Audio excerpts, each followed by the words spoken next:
I think someone is living in my apartment. I never believe those posts that start with, "I know this sounds fake, but I swear it's real." Now I get it. When something like this happens to you, you already know nobody is going to fully believe you. I barely believe myself, and I lived it. This started 3 months ago, the night I realized I wasn't actually alone in my apartment. I was half asleep, scrolling on my phone around 1 a.m., when I heard breathing that didn't match mine. Slow, wet, like someone was trying not to be heard. It came from the foot of my bed. I didn't move. I didn't even breathe. I just listened. And then my phone buzzed with a notification, and the breathing stopped instantly. That's when I knew it wasn't my imagination. I live alone. I always have. I double check my locks, sleep with my bedroom door closed, and I don't let people crash at my place. I sat there in the dark, staring at the door, telling myself maybe I'd imagined it. Stress does weird things. Lack of sleep, too. And then I heard it again. My name. Not loud, not whispered like in movies, just softly spoken, like someone was testing the sound of it. I turned on the lamp. Nothing was there.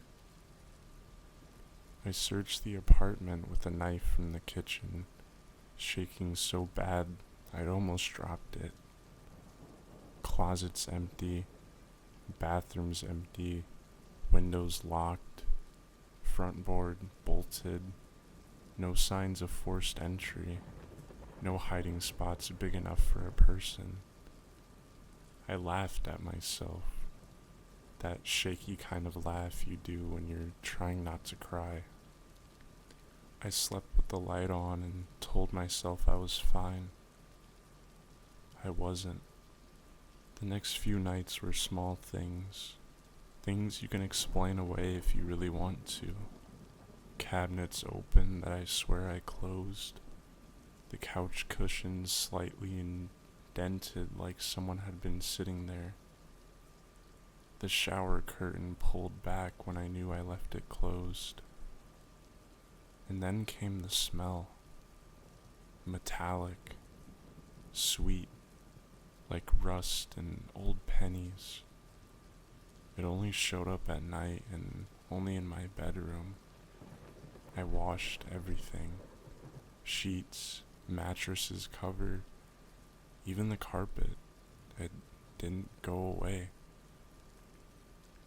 I stopped sleeping. I started dozing in short bursts, waking up constantly because something felt off, like being watched, but deeper than that, like being studied. One night I woke up because my bed dipped, not like I shifted, like weight, a slow, careful press near my legs. I screamed and kicked, falling out of the bed. The light came on and the dip vanished. That was the night I bought cameras. I put one in the living room, one in the hallway facing my bedroom door, and one hidden on a bookshelf in my room. I didn't tell anyone. I didn't want the looks or the jokes. The first night with the cameras, nothing happened. The second night, the hallway camera caught my bedroom door opening at 3:12 a.m. I was asleep in the footage. I didn't move. The door just opened enough for someone to slip through. The bedroom camera glitched for exactly 4 minutes. When it came back on, my door was closed. I watched that clip over and over, my heart pounding so hard that I thought I might pass out. There was no one visible, no shadow, just the door moving on its own. I called my landlord the next day, asked if anybody else had access. He sounded annoyed, told me no, that I was the only tenant with the keys, and maintenance had to give notice before entering. I asked if anyone had ever lived in the walls.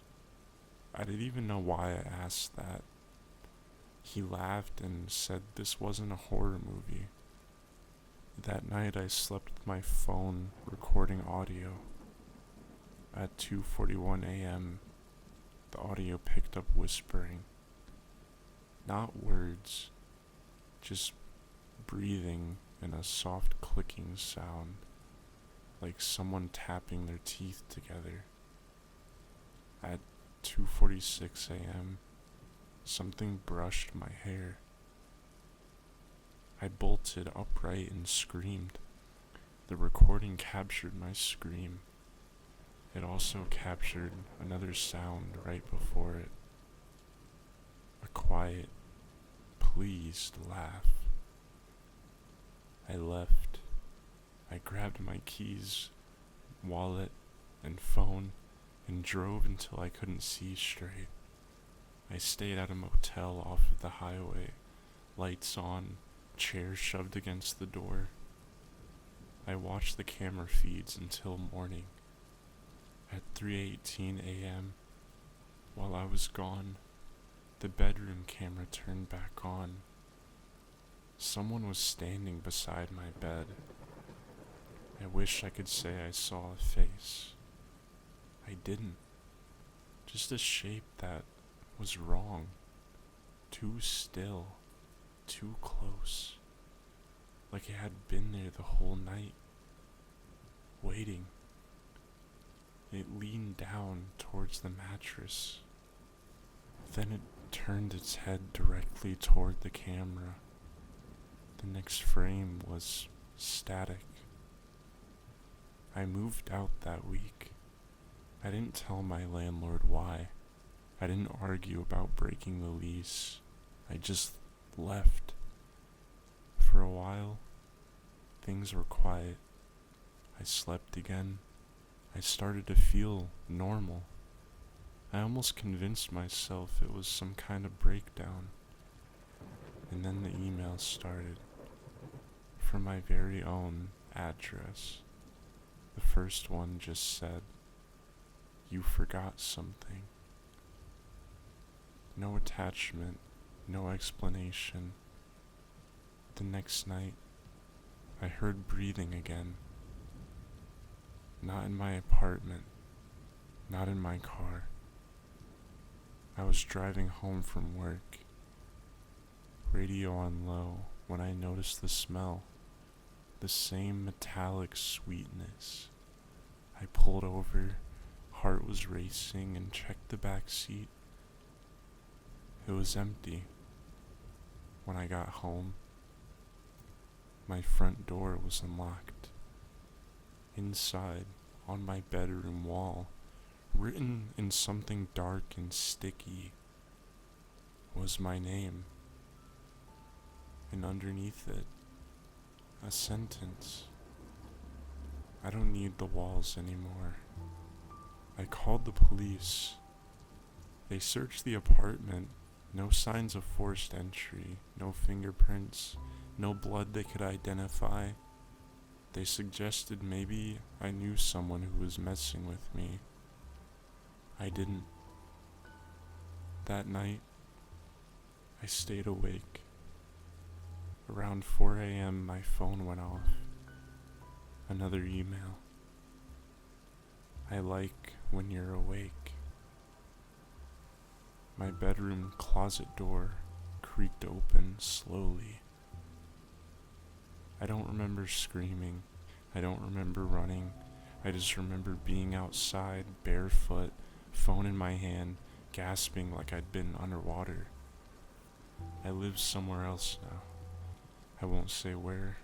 I don't sleep alone anymore. I still smell it sometimes. Still hear breathing when everything's quiet. Last night, I got one more email. No subject line.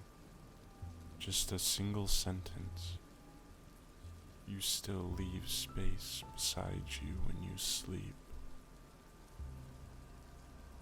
I checked the cameras, and there was a dip in the mattress.